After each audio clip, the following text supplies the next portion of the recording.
Now entering Nerdist.com. Mission Log, a Roddenberry Star Trek podcast, Episode 25, The Devil in the Dark.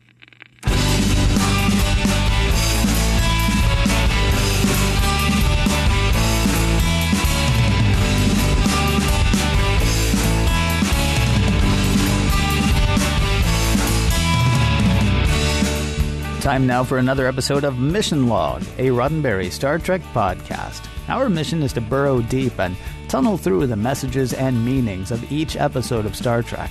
I'm Ken Ray. And I'm John Champion. You know, Ken, I'm Horta excited about this episode. Me too, John. I'm excited to learn about Horta culture. Oh, zing. Yes. Ba-ba-da-bing, yeah.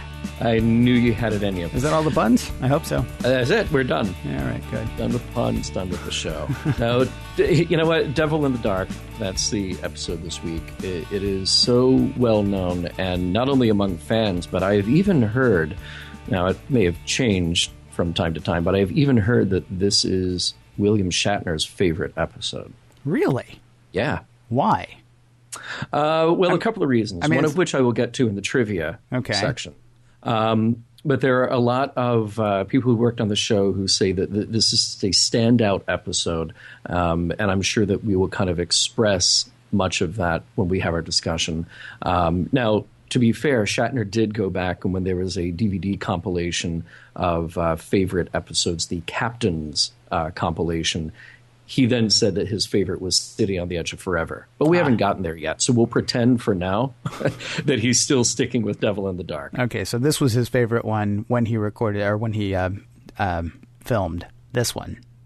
Right. Okay. Right. Well, he said later on that it was a favorite, but it was a significant episode for him during the filming. And I didn't mean to, when I said why, I didn't mean to, be completely dismissive of the episode. It's just, there have been better performances that we've seen so far from him. So to hear that this is actually his, one of his favorites wasn't any bit surprising. But you said we would get to one of the reasons that it was important to him in the trivia. I have an idea. Why don't we get to the trivia? Oh, I thought you'd never ask. All right. So right off the bat here, Devil in the Dark was written by Gene L. Coon. And there is a lot more to come about Gene L. Coon. His history tied to Star Trek is critical. He has been referred to as the other Gene, other than Gene Roddenberry, as one of those kind of figures who was so critical to shaping the show. He was primarily known as a producer on Star Trek, but he wrote 13 episodes. And sadly, he died young. He died in 1973 at the age of 49. He had been diagnosed with lung cancer, and a week later, he passed away. But there is an interesting story about this particular episode. Now, whether or not it's completely true, not entirely sure, but the story goes that the man who built and designed the costume for the Horta just walked into Gene Coon's office with this costume on, or kind of demonstrating the costume, and showed it to him. And Gene Coon said, "That's great. What is it?" "Well, I don't know." "Well, I'll write an episode around it." So that's the yeah. To me, it sounds apocryphal. A little bit. Maybe. Yeah, but I like it. So, but speaking of that costume, I'm going to butcher a name here. Janos Prohaska, who is a Hungarian actor, stuntman, creature actor, kind of the Andy Serkis of his time. He played all kinds of animals and animal costumed characters in a lot of TV shows and movies.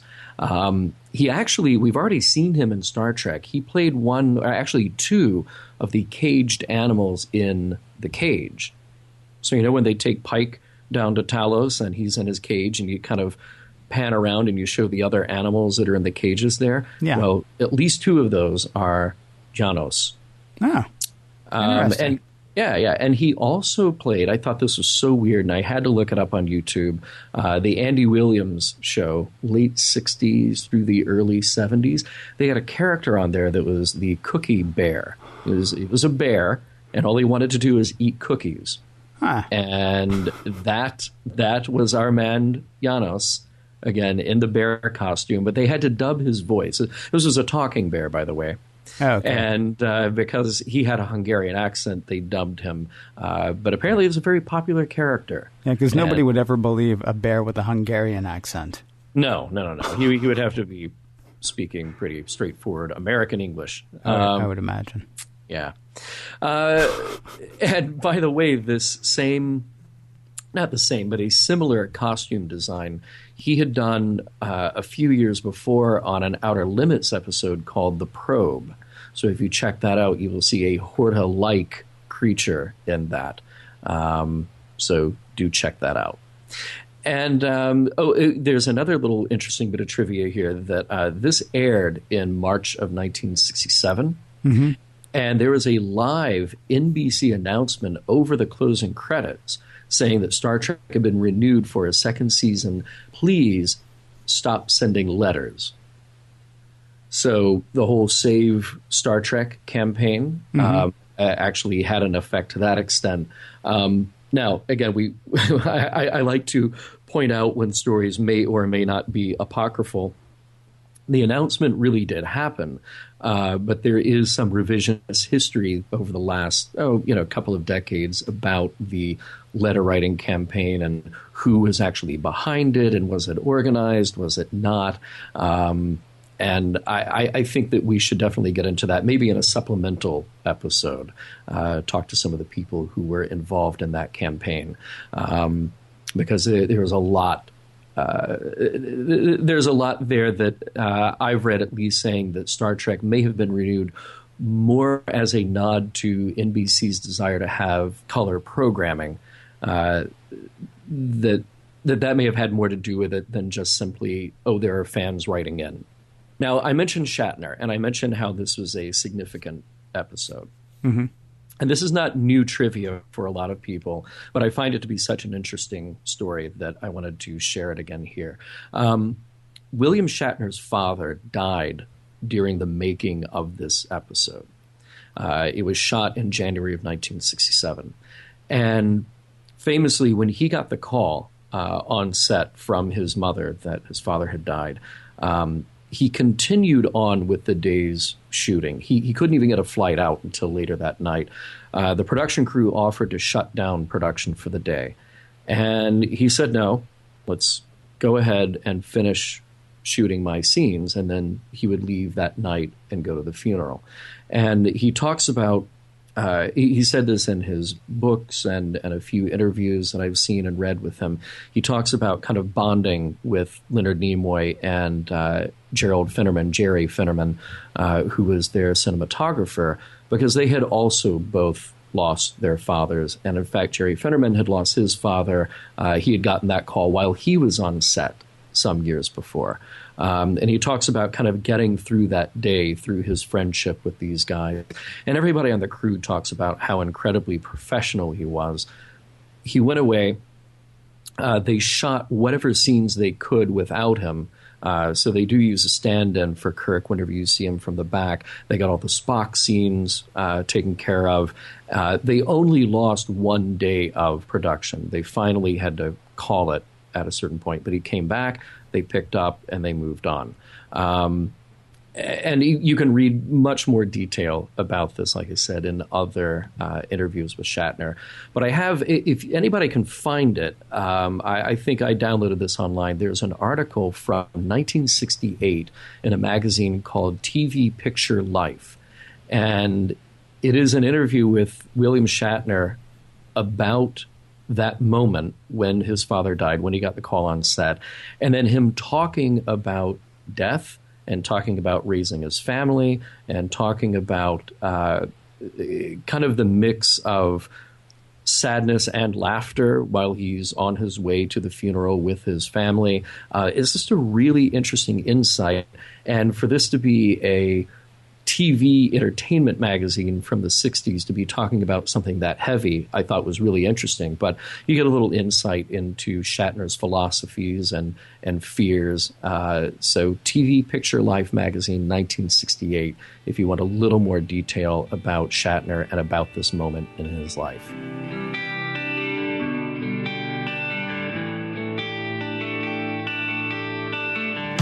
Wow, way to bring us all down. Let's see if we can't pick ourselves back up with a recap of The Devil in the Dark.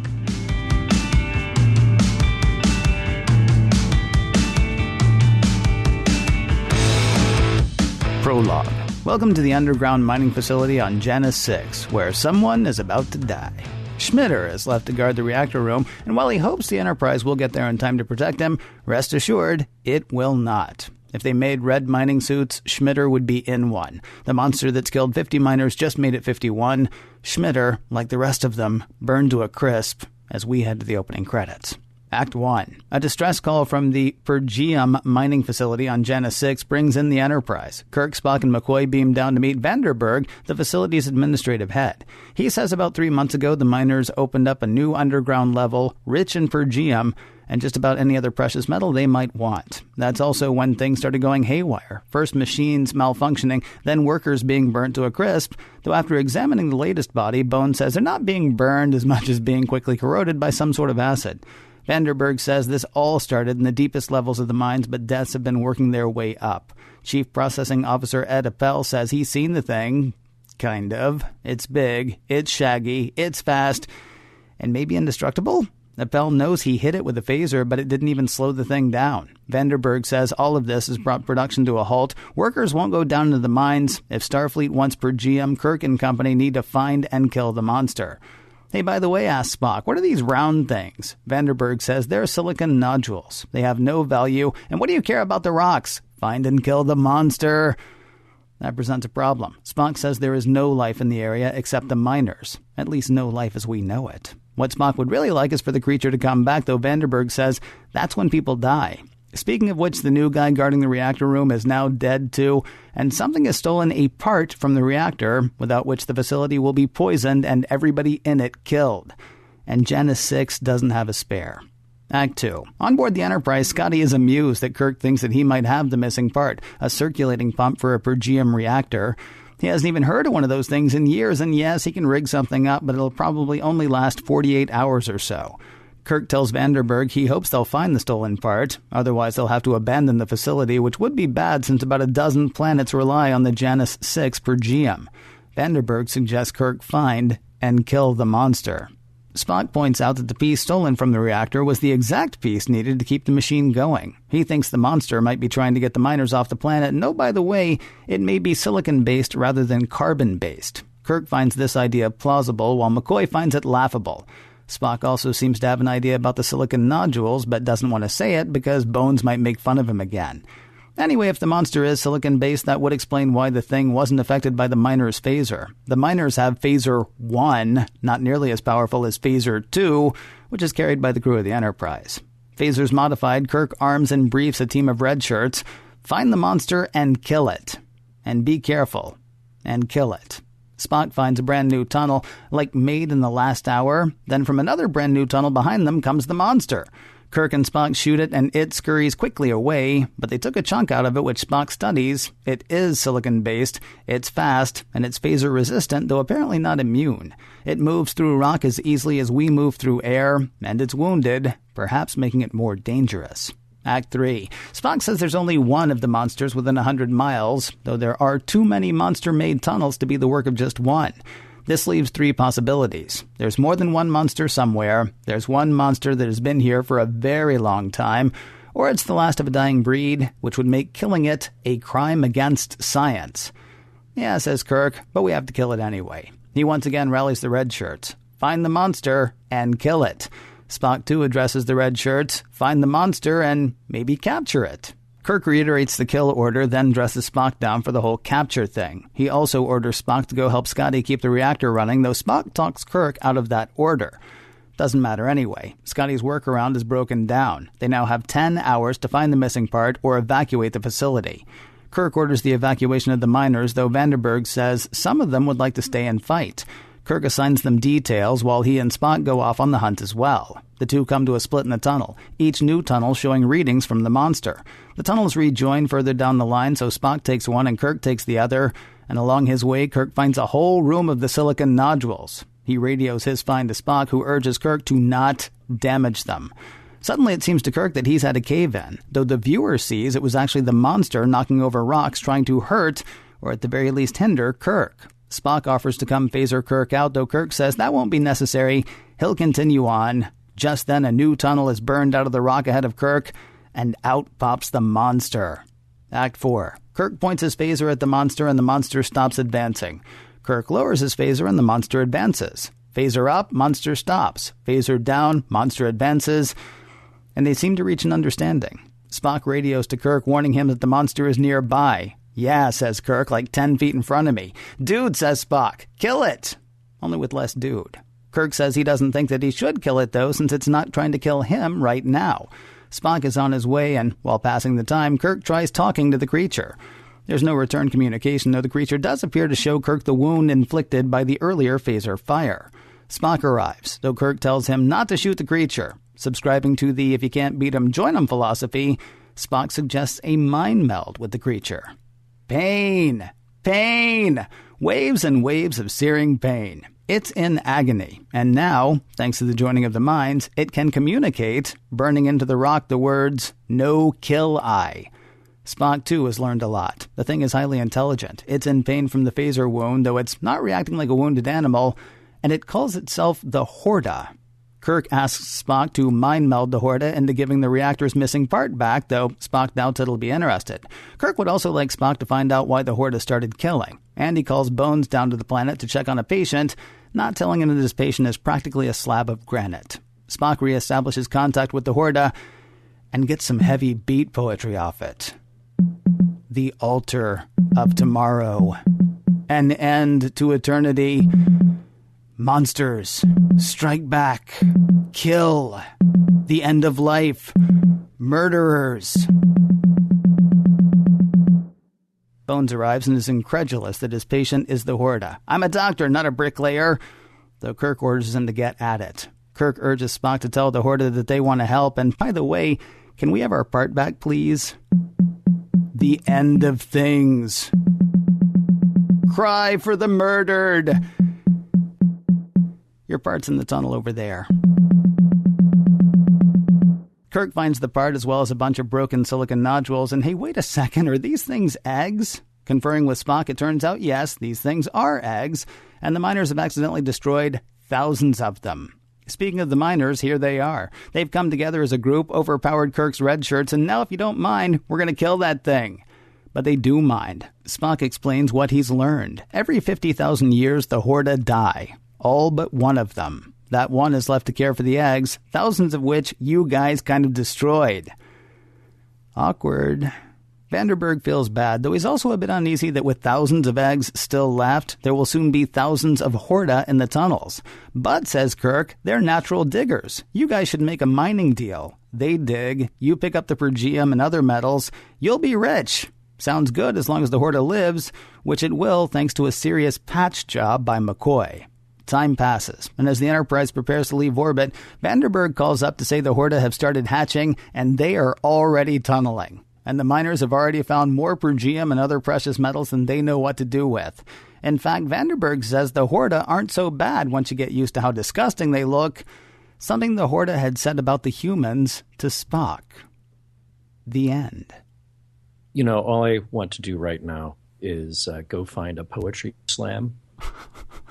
And I want to read the Spock mind meld as a piece of poetry. I think you did a really good job with that. I think it's a good idea. I do wish, though, you had broken, that you would come back into this whole thing just with Right. I mean, would that kill you? Yes. I don't pop out the beat poetry that often, dude. No, but it was really good. Yeah, well, thank you. Good. Thank you. Yeah. Thank it's you. a totally different take on it from Nimoy. Next week. And I appreciate that. You have to make it your own. Next week I will do Shatner's Mr. Tambourine Man. Good. Just for you. Hey, this whole thing kind of made me wonder if Starfleet doesn't have some sort of scientific expedition before they go into a place and okay it for miners to show up and do their thing. Well, I mean, bear in mind, there's only one of them for a very long time. We don't know what the life expectancy is for all of them. We know that every 50,000 years they all die except one, which seems like a bad evolutionary plan. Yeah, not so good. Like all of them die but one, and then we don't know, so that happens every 50,000 years, but we don't know how long there's just the one of them. Right. Yeah, because it could be like a month. But, right. So far down, even if Starfleet had sent, I mean, like how deep into a planet are you going to dig before you decide it's safe? Because they've been there mining for 50 years. It took 50 years to come across the Horta. Right. Which you think it wouldn't take that long because this Horta keeps digging tunnels. You think the tunnels would have shown up in a scan early on. Well, again, though, 50 years of digging down. I mean, it took a while. Yeah. Okay. I'm all right with that. Right. But speaking of digging. Yeah. Speaking of industry, so we're kind of back to this idea that there's a value to material goods in the Star Trek future. Yeah, yes, we are. Like big time. Yeah. It reminds me a bit of, for a couple of reasons, it reminds me a bit of the guys in Mudd's Women. Well, sure it does. They're crusty miners. Yeah. And I don't mean miners like little children. We mean like guys who dig. Yeah, not to go too cross science fiction culture here, but was Lando Calrissian the only suave miner in all of the known worlds? And you can even cross genres. I mean, the dwarves in Tolkien, they're rough around the edges. They go underground. The dwarves in Snow White, sure. The dwarves in Snow White, well, actually, they're fairly genteel, it seems to me. Well, in the Disney version of Snow White. If you go Snow White and the Huntsman or, that one with Sigourney Weaver a few years back, they're a little rough around the edges, too. But it's like Lando Calrissian as far as cool miners, and then everybody else, they're very blue collar, these guys from Genesis 6. They're like having a beer at Kelsey's place with Archie Bunker kind of guys. Right. They're like Archie Bunker kind of guys, actually, except without the overt racism. Right. Because all they know is it's a monster trying to kill them. Species prejudice. Well, I mean, but again, all they know is it's a monster trying to kill them. They don't really recognize it as... I mean, when the whole thing starts, you're not even sure if everybody believes in the monster because only one person has seen the monster and he's only kind of seen it, without dying. Right. They don't know what's happening. So it's hard to say that they're being... specious, if that's the proper word, until later when they actually see it and then decide they want to kill it anyway. I want to point out that one miner who had the experience with the Horta and then didn't die, he was able to get away only because he got in a blast with his phaser number 1. Okay, as opposed to the phaser number 2. Right. We're very distinct about this in this episode. Well... we are when we have to make a distinction. I mean, it's sort of like, iPad these days. I mean, which is not true for the iPhones and not true for the Samsung phones, but I know the iPad and I guess like the iPods as well. I mean, you do have iPod Nano, you have iPod, Touch, but you don't have like iPod Touch 6. You just have, iPod Touch and you had the iPad and then you had the iPad 2 and then you went back to iPad. So it's kind of like that with the phasers, You have phaser 1. Up until now, we've pretty much only seen phaser 2. This has been referred to as a phaser. And but I'm glad they made this distinction because then for decades, every generation of fans who own the Starfleet technical manual, it's like you can go back and you can be absolutely sure the difference between a phaser number 1 and a phaser number 2. There's no question at all about which is which. Now, when we get to next gen, what are we sporting then? Oh, yeah. The Dustbuster. It's going to be like, right, the Phaser 9. Yeah, a.k.a. the Dustbuster, sure. But. Right. Yeah. By the way, did you think they were making a really big deal out of the mind meld here, more so than we've seen previously? Because, a couple of weeks ago, Spock was just doing it through a wall, and it was no problem. It was like, watch this, snap my fingers, boom, I control his mind. And now it's a really dramatic thing. It's really intense. He's got his own music. behind it. There are sound effects. They talk it up before he does it. Well, I mean, there are a couple of things. First of all, bear in mind that, anybody who's come close to the Horta before has died. I mean, they've been corroded down to nothing. Right. But we actually talked about how the whole mind control aspect of the mind meld kind of got pulled back, and how happy we were about that, because otherwise Spock and the Vulcans in general just become far too powerful to be compelling characters. So I'm kind of a fan of making this whole, it gets a little too melodramatic. Like, I understand this is revealing a deeper part of yourself, Spock. Are you sure you're okay with that? like Kirk would. Okay, but whatever. To make it more of a special occasion, we're going to learn more kind of thing, as opposed to, hey Samantha, wiggle your nose and make that guy do something. Right. It was a bit better as far as that goes. Now, speaking of revealing things about Spock, he was all ready to shoot that thing. Yeah. Yeah. Well, Kirk was in danger. He was just kill it. Just back to Enforcer Spock for a moment there. Right. But fortunately, cooler heads prevailed. Yeah. Well, Kirk was in danger. And that's Kirk and Pike. Command is like a serious thing to Spock. Yeah. It would seem. And certainly we do have this interesting thing that happens when Spock is talking to Kirk on the radio, and when they're in the separate tunnels, and then the cave-in happens. And for a moment, Kirk doesn't respond to what Spock is saying. And Spock, breaks into a trot and, says, Captain. And then breaks into a run and starts, yelling, Jim.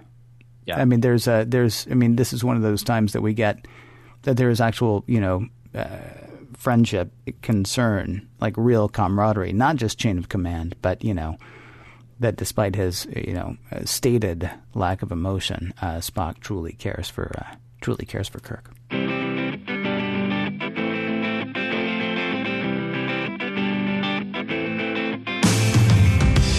Time now to dig a little deeper into this episode.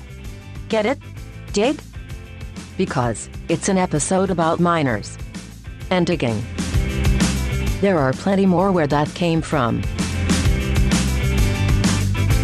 So I'm going to say, John, I find it interesting how like the Telosians we humans are in this episode. What? The Telosians, you may remember, didn't know how to do a damn thing with the stuff they had, right? They didn't know how to fix the things that they had once they broke down, and so they had this zany idea that instead we'll just raise a whole race of humans to, build things for us and fix things for us. The weird thing, though, is it turns out humans aren't much better about this. The miners on Janus 6, and this, by the way, is stupid. They have one machine, right, that's keeping them alive in this what seems to be a fairly lucrative mining operation. One machine to keep them alive. They have no backup for that machine, no redundancy. And it's just doing a little thing like, keeping breathable air to all of the people working in the mining facility. They have no redundancy, they have no backup machine, and they don't even have replacement parts. And Vanderberg's answer, the administrator of this facility, his answer when asked about it is, we never really had a problem before. Right. Is that the time you do that? Like, do you buy a spare tire when you have a flat tire? Yeah, you'd think that they would have packed an extra one for the trip. And it's not a really big device. No, it's tiny. And with at least a dozen planets relying on them for per GM. Yeah. You would think that somebody would say, so, like, you guys are good, right? Right. Is there, do you need more drill bits? Is that what I don't even know what you use. An air filter. Do you need another air filter? Might be able to help you out. And even Scotty is stuck. I love it. Even Scotty. Scotty's like, what? Like, right, yeah, like I got one of those. Sure. Yeah. And then this guy who can pretty much put the Enterprise back together with the 23rd century equivalent of a stick of gum and a paper clip. Right. Is like, I can build you an air filter that might last 2 days. Yeah, you do not want him working on your car then, in that case. Definitely not. There was one other thing about their operation, and none of this is the message, the moral, the what have you, but these are, as I'm wont to do, little things I picked up. Sexism all over the place. I'm kidding. Oh, yeah. No, not this week, actually. Surprise, surprise. It was kind of neat to see. We tend to think of Star Trek's future as a very clean future. Mm-hmm. But here are these miners in this mining facility doing something that, if anything goes wrong, can lead to sort of like a Bhopal or Chernobyl-style mishap. It was just weird to hear that and they actually did they talk about rare earths? I don't know if they mentioned it specifically, but certainly precious metals. They mentioned precious metals, but I want to say they even mentioned rare earths, which I was kind of like, wow, because I hadn't heard about that until a couple of years ago. It's weird to think that this future that we always, think of as being very clean and very pristine and all of our needs are met. Nah, there are guys tunneling. I mean, there's still guys tunneling, looking for stuff that really, if used improperly, could kill you. Yeah. Well, here's the thing, though. I mean, it is a very dirty business. But Vandenberg's office is very nice, and all of their brightly colored jumpsuits are really pristine. It's like watching Menudo digging for per GM. It's sort of very, very hip, like yellow and orange and kind of a purple. Purple, yeah. No red, which is weird because so many of those guys were marked for death. Yeah. Next convention I go to, I want to see about 30 guys dressed like that. I think that would be really cool. It's kind of, with a belt that only goes around the back for some reason, too. Yeah, right. Yeah, that was kind of odd. Yeah. Anyway, like I say, none of that's the moral. None of that's No. But that kind of, it actually sort of blends into still that question that I had earlier about the idea of things having a value in the 23rd century, because we kind of do away with money and we do away with these petty disagreements and these petty things that we fight over. And yet these are critical material goods that have to be mined and then have a value on the market. Kirk says to Vandenberg that you'd be a very rich man. And he seems very, very happy about these Horta digging tunnels to get him to his precious. Yeah, I'm not sure if it's his precious. I'm not sure if it's actually. I don't know why I'm remembering this. It seems like Kirk says something about their profits like going up like by 1,000. Right. Which is by increments of 1,000, not like you'll get an extra 1,000, but more like you'll be 1,000 times more profitable, which is weird because who's buying? Yeah. And what is the profit exactly? Exactly. What does that get you? So I know this is one of those tough things in Star Trek where you just kind of have to chalk it up to the anomaly that doesn't quite fit with our understanding of what this future is. But it certainly serves a story. Yeah. Yeah. So, not unlike the guys in Mud's Women. Yeah, very much so. With the lithium mine. Right. Yeah. Right.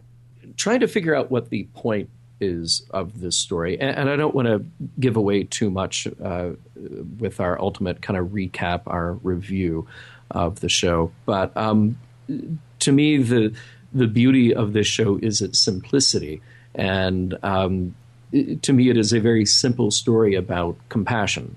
We have an enemy here who isn't really our enemy, and we've seen shades of this before. But a couple of things that struck me watching this episode now for the umpteenth time, because I've seen this one a lot, is how long it takes us to get to that point. I get it that we are introduced with the idea that the Horta is a dangerous monster that has killed people. Mm-hmm. So therefore we have to treat it that way. We have to treat it as a potential deadly force. But we don't really start to have any compassion for it at all until Spock starts raising these points that it is possibly the last of a species, or again when he reveals that this is a mother with babies. So Kirk has gone down there with the intention of eradicating this deadly force, using deadly force from this mining colony. And yeah, it makes sense, but there was sort of never an initial statement of saying, well, we're going to try to not kill this thing because we don't know what it is. And I think the whole play on our sympathies for the creature lead us down kind of an interesting path here, because you then have to ask, well, how do we determine our level of sympathy or level of understanding for a creature based on its emotional or intellectual capacity? We're not really there yet until we realize that, well, it's not going to kill Kirk. And then when Spock goes in for the mind meld, then we get the whole story. So only now do we start to have this heightened level of compassion and sympathy for the creature. This story could have gone a totally different way. We got a monster. Go ahead. I'm sorry. I was saying, in a different world, this would have been, there's a monster on a planet or in a mine killing miners, so we got to go kill the monster, the end. And even the Enterprise landing party, they're okay with the idea of killing the creature. Like, that's the mission at the beginning. Go kill this thing. Right. Until we understand something about its emotional life. And so I have to ask, does that really make a difference? Well, it certainly does on Star Trek. I mean, go back to Bob Crater and the thing that was pretending to be Nancy Crater. Mm-hmm. It was trying to kill, and it seemed to have no... I mean, that was such a weird creature because it seemed to have an emotional life, but ultimately all it wanted was salt, and it would kill, anybody to get as much salt as it could, and it would just, OD on salt, except that it couldn't possibly... And we still never came up with the idea of just get it to a planet and give it a bunch of salt. Right. And leave it alone. I want to say, remind me, did Spock have any concerns about it being the last one?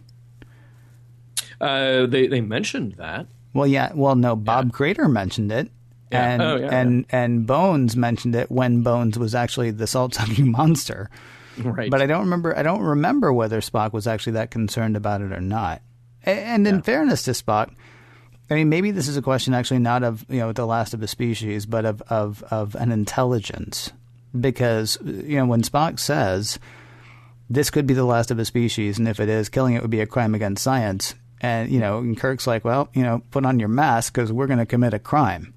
Right. And Spock's like, yeah, no, I get it. Until he realizes that there is more to it, that there is intelligence to it.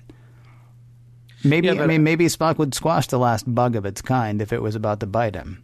Unless that bug were able to scroll, I think, therefore I am.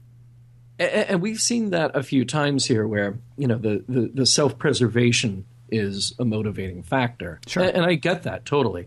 But, whether or not a Horta is more intelligent or less intelligent than the salt-sucking vampire, right. Does that really make a difference? It seems like at this point, we're saying, okay, look, the crew here led by Kirk is made up of compassionate, scientifically curious individuals who, at least going into a situation, understand that the initial reaction is not to kill the thing. And I'm not faulting the episode at all, because we have established this idea that the monster, the Horta, poses a threat. But I'm just saying that over the course of the episode, it takes us a while to get to that point where we really drive home that there's something else going on in that creature. I guess what I'm saying is, do we start drawing kind of arbitrary lines saying that a creature has to be this intelligent or have this much of an emotional life before we decide that we have to protect it first and foremost. Yes. Even if we're in danger. Yes. Yes, I'm not sure we should do that, but that's what they're doing in Star Trek. And that's what the writers, very much so, yeah. That's what the writers were doing in 1960, whatever. I mean, Kirk's not going to protect the snail darter. Right? Well. The spotted owl will not be saved under Kirk's watch if it means, that the flow of Pergium is going to be halted. Now, in fairness, Pergium, Janus 6 is not the only planet that has this problem. Where is it? I've got it in my notes. Kirk says that people are already complaining about the slowdown in Pergium production complaining that their reactors are failing and that their life support systems are failing. Mm-hmm. So per diem is a very, very important thing. Oh, yeah. It would take, apparently, an intelligence to make them wonder if they should do anything else. I mean, if we're talking about the banana slug, no, the banana slug's got to go. Let's salt this whole place down. Right. We'll get a couple of salt-sucking vampires to come in and clean the place up, and then we'll get our per diem flowing again. I got to say, the one thing that worries me about this episode, and again, probably not, I think what you hit on is probably the message, moral meaning, but we'll decide that for certain here in a minute. The other thing that worries me about this episode is the state of Horta-human relations a few years down the road. Because we're dealing with one Horta right now. And this one Horta, while it does get to live past all of the others, is obviously fairly giving. This Horta acts as the mother for a whole new race of Horta. But for however many years it's been by itself, its one job is to make sure that all of the eggs are fine, right? Mm-hmm. It's working for the good of the race. So we have to assume that this one is fairly altruistic. So when Kirk suggests to Vandenberg, that he make a deal with the Horta, this apparently sounds great to the Horta. But here's the deal that Kirk lays out. You let the Horta live, and then you reap the reward from the Horta doing what they do naturally.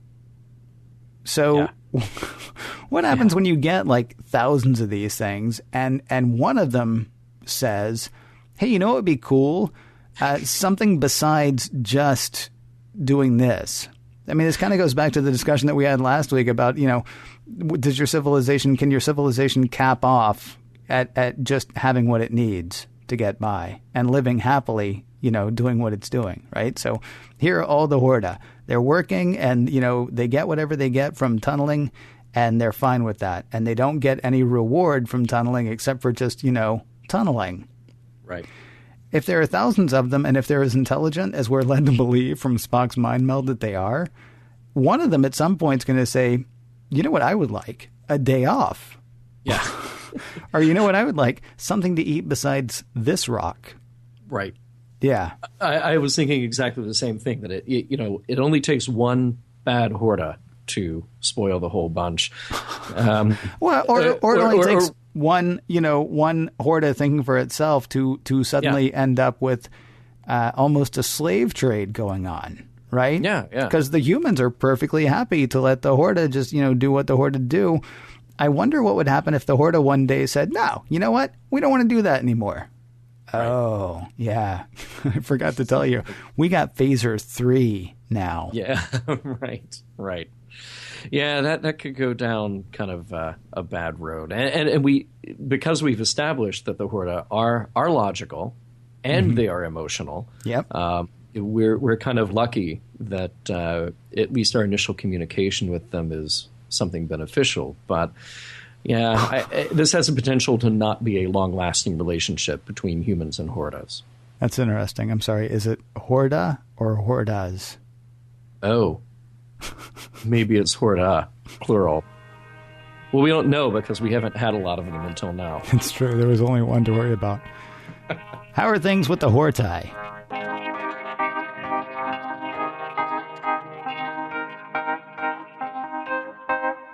So, have we unearthed something wonderful here, or is this episode best left buried and forgotten?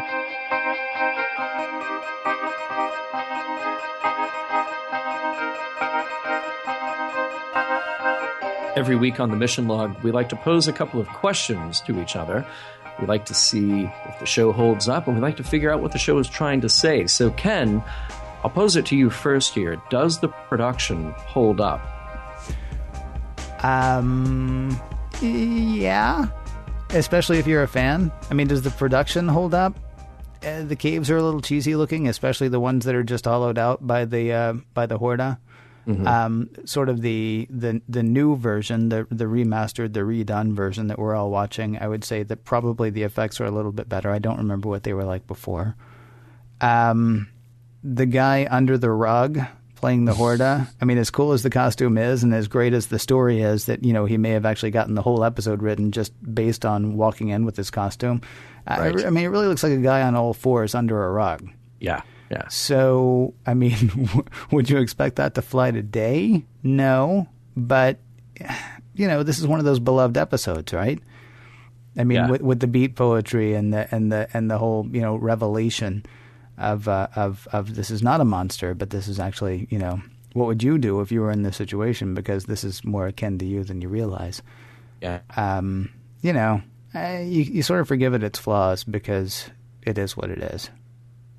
Yeah, I agree with you. I mean, the things that are hard to get over for a modern audience are going to be the set, even though there's a lot of effort put into that set. Mm-hmm. And I like the idea that we have a lot of detail in that cave. It doesn't hold up really well, and the Horta itself doesn't hold up very well. And I kind of... if you talk to somebody today who wasn't brought up with either old movies or classic TV, and you sit them down in front of something and they go, "Oh, that looks fake. That effect is terrible." Whatever. I just want to say, look, shut up. If you're too concerned about that, you're missing all the other good stuff. Yeah. And there's a lot of good stuff in this episode. I think first and foremost, the acting is great.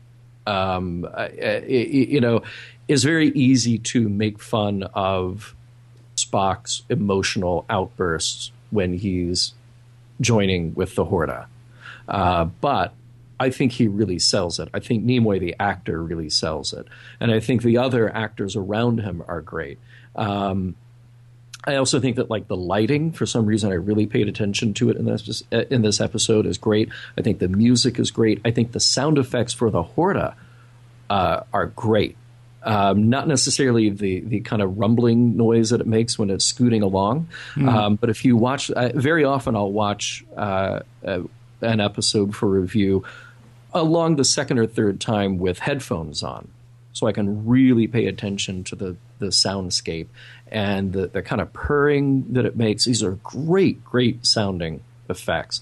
So all of these things really help. It's interesting to me that you didn't like the rock scooting noise, because that was actually one of my favorite parts. Oh, really? I like the purring better. The purring was interesting, although I didn't...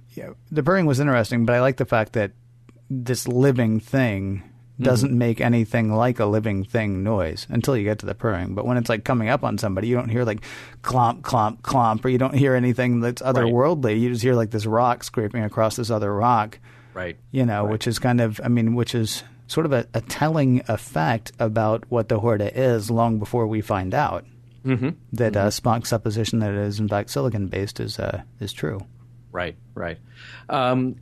So all those things that I like definitely outweigh the things that I don't like. I just think it's unfortunate that, it's kind of cheesy looking. Oh, well, it's going to be.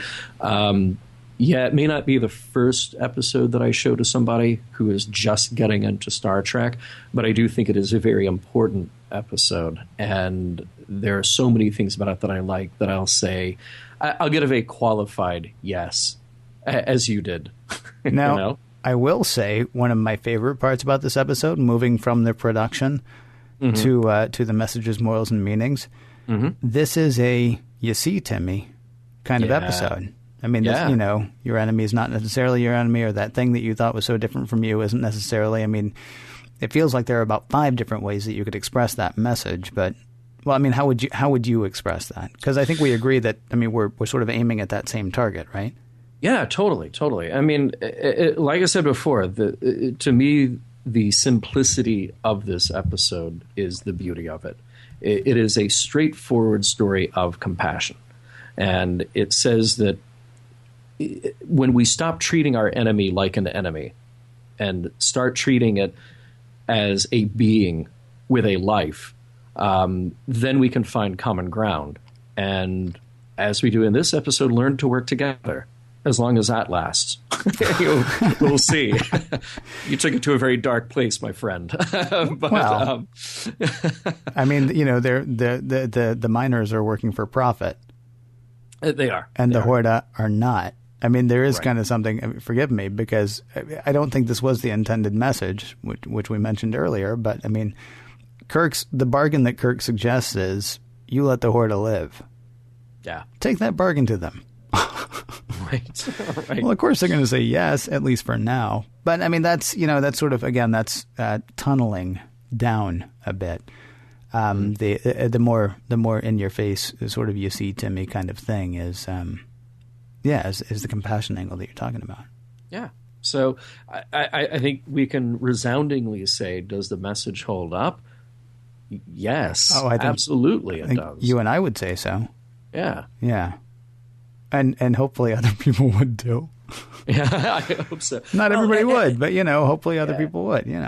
Well, it's one of those things where we, all of us as individuals, want to say that message holds up, and we all want to say that is a critical message. The problem is then when you get down to real life and real situations, are you always able to live up to a message like that or a deeply held belief like that? And sadly, the answer is that no, we're not always able to do that. But kind of the beauty of a fictional piece of storytelling like this is that you then get to sort of step back from it and realize the importance of that message. So, I really appreciate this in so many ways. It may be unfair to do the whole what's going to happen to them 5 or 10 years from now when that one Horta, sits up. This really is more like an Aesop's fable kind of thing, like, right, like the dog with the 2 bones or the Horta and the hare. Yes. Well, what did you think? Please tell us. You can reach us at Facebook, Skype, and Twitter, all with the handle Mission Log Pod. Or you can call us at 323-522-5641. You can even email us, missionlog@roddenberry.com. And please do not forget to go over to missionlogpodcast.com with our very snazzy retro website. Remember, we may use your comments on an upcoming episode of Mission Log. Be sure to join us next week, friends, as we take the Mission Log on an errand of mercy.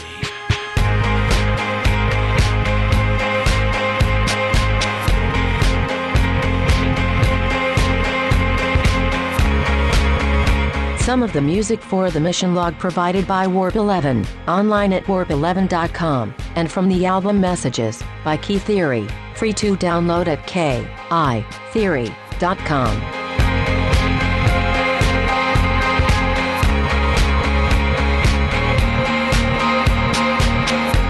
I think the Blob, the Horta, and Pizza the Hunt should do a movie together. Work on that and get back to me. End transmission.